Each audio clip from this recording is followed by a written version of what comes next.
Əziz tamaşaçılar, növbəti qonağımızla yenə də qarşınızdayıq. Valentina Fiore Linares, xanım Linares Art Cloud Network International şirkətinin nümayəndəsidir, İtaliyadan təmsilçidir. Eyni zamanda xanım Linares memardır. So, thank you very much. Təşəkkür edirəm.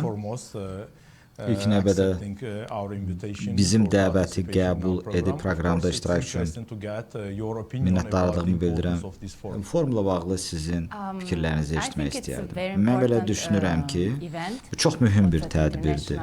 Bu beynəlxalq səviyyədə keçirilən bir forumdur. Mən memaram, bunu qeyd etməliyəm. Ona görə də hər zaman yəni urbanizasiya dayanıqlı şəhərlər mövzu olaraq mənə hər zaman maraqlı olub. Ona görə də bu konfransda iştirak etmək istəyir və gedişata baxmaq istəyirdim. Eyni zamanda bu mövzuya bağlı müzakirələr mənə çox maraqlı gəlir. Bəli, madəm bu forumun biz belə təfərrüatlarına toxunduqsa, forumun gündəliyi barədə gərək danışaq. Forum əslində gündəliyi 10 il əvvəl qəbul edilmişdi. Yəni bu son 10 il ərzində sizin fikrinizcə hansı biz nailiyyətlərə müvəffəq olmuşuq beynəlxalq ictimaiyyət olaraq? Yəni bu müxtəlif problemlərin həlli nəzər nöqtəsindən. Mən belə düşünürəm ki, bəli, olduqca çox sayda işlər görülüb, xüsusilə də iqlim dəyişikliyi ilə bağlı, eləcə də ekstremal hava şəraitində bağlı ciddi tədbirlər görülür. Yəni artıq bir sıra böyük şəhərlər bu məsələlərdən agahdılar və müxtəlif tədbirlər görmək istəyirlər. Misal üçün, yaxıntı suların idarə edilməsi, verişdə digər mövzular da çox aktuallaşır. Bəli, müəyyən artıq işlər görülür, amma mən belə görürəm və hiss edirəm ki, çox işlər də görülməlidir. Ona görə də bu kimi tədbirlər gələcəkdə də əlavə müzakirələrə rəvac verməlidir. Beynəlxalq ictimaiyyətdə təbii ki. Bəli, biz artıq bu forumun başlığı, yəni yaşayış yerləri, yaşayış məskənləridir və günümüzdə həqiqətən evsizlik çox aktual bir məsələdir. Bütün dünyada, yəni və gözləntilər də bir o qədər də vacibdir. Yəni bu evsizliklə bağlı problemləri həll edilməsində liderlərin və hökumətlərin rolu çox vacibdir. Sizin fikrinizcə biz ölkə liderlərinin dəstəyi ilə bu evsizlik problemini sizin fikrinizcə həll edə bilərikmi? Və ola bilsin ki, günlər ərzində müvafiq qərarlar bəlkə də veriləcəkdir. Amma siz hansı qərarların qəbul edilməsini istəyərdiniz? Bilirsinizmi, evsizlik problemi böyük bir problemdir. Xüsusilə böyük şəhərlər üçün daha aktualdır.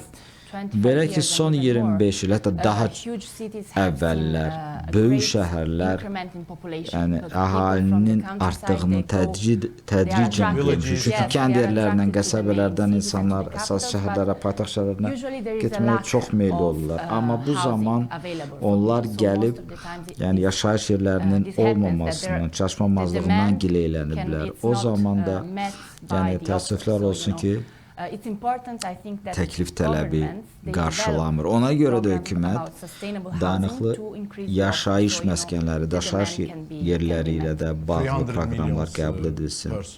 Yəni 300 milyon insan hazırda bütün dünyada bəzi nəticələrə, araşdırmalara əsasən hələ də evsiz qalıb. Yəni biz bu rəqəmləri bəli oxuyuruq ki, təxminən 300 milyon insan evsizdir. Bu mövcud bir əslində problemdir və bu problemin həll edilməsi üçün sizin fikrinizcə hansı rolu məhz əməkdaşlıq çərçivəsində müxtəlif hökumətlər, dövlətlər və QHT-lərdir, cəmiyyətlər, ictimai birliklər, misal üçün cəmiyyətin müxtəlif qurumları, təsisatları hansı rol oynaya bilərlər? Yəni biz hökumət, vətəndaş cəmiyyətləri arasında roldan bəhs edirsiniz. Bəli. Sosial maarifləndirmə bu kontekstdən bu kimi proqramların icra olmasında olduqca vacibdir. Belə ki, hökumətlər vətəndaş cəmiyyətini bəli mütləq cəlb edib ehtiyacları araşdırmağa, gözləntiləri müəyyənləşdirməyə dəstək edə bilər. Bu isə daha yaxşı yaşayış yerləri, mənzil təminatı misal üçün proqramlarını hazırlaya bilər. Bu isə qarşılıqlı çərçivədə həyata keçirilir, amma özəl sektorda mütləq dəstək göstərə bilər. Çünki özəl sektor hər zaman bu sahədə olduqca təcrübəlidir bir qayda olaraq. Ona görə mümkün qədər çox maraqlı tərəflərin cəlb edilməsi çox vacibdir. Bu problemlərin həlli çoxsaylı təşəbbüslər tələb edir. Çox insanlar bir araya gəlib əməkdaşlıq edib bu problemi nə qədər təsəl etsələr, bir o qədər yaxşı olar. Bəli, mənim proqramımda çoxlu sayda müsahiblər öz fikirlərində bir sıra müzakirələrin, təkliflərin irəli sürüldüyünü qeyd edir. Amma təəssüflər olsun ki, icraatda axsaqlıqların olduğunu da eyni zamanda bildirirlər. Siz bu fikrə qatılırsınızmı? Bilirsinizmi, vəziyyət ölkədən ölkəyə icraat məsələlərində dəyişir. Təbii ki, elə ölkələr var ki, o ölkələrdə problemlərin aktual həlli üçün ciddi praktik işlər görülür. Məsəl üçün, Skandinaviya ölkələri, Şimali Avropa ölkələrində bu məsələlərə xüsusi diqqət yetirilir və artıq orada uzun illərin təcrübəsi var yaşayış yerləri ilə bağlı. Bəli, Şimali Avropa ölkələrdə deyərdim ki, digər ölkələrə də stimul verə bilər. Bəli, cavabdeh, məsuliyyətli olmaq da bir o qədər vacibdir. Ona görə bu kimi beynəlxalq tədbirlər məhz bu səbəblərə görə vacibdir ki, bir sıra ölkələr, nümayəndələr bir araya gəlib öz təcrübələrini paylaşıb digər ölkələri həvəsləndirə bilsin.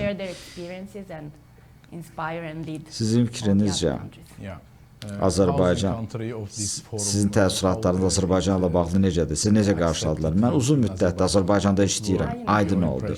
Bəli, mən əslində Azərbaycana ilk dəfə 2021-ci ildə gəlmişdim. Artıq 5 ildir demək olar ki, biz Azərbaycanda aktiv olaraq işlədiyim Azərbaycanda işləyirəm və burada bizim şirkətimiz Azərbaycanda öz doğma evimdəki kimi hiss edirəm. Təşəkkür edirəm xoş təəssüratlara görə və iştirak etdiyinizə görə minnətdaram.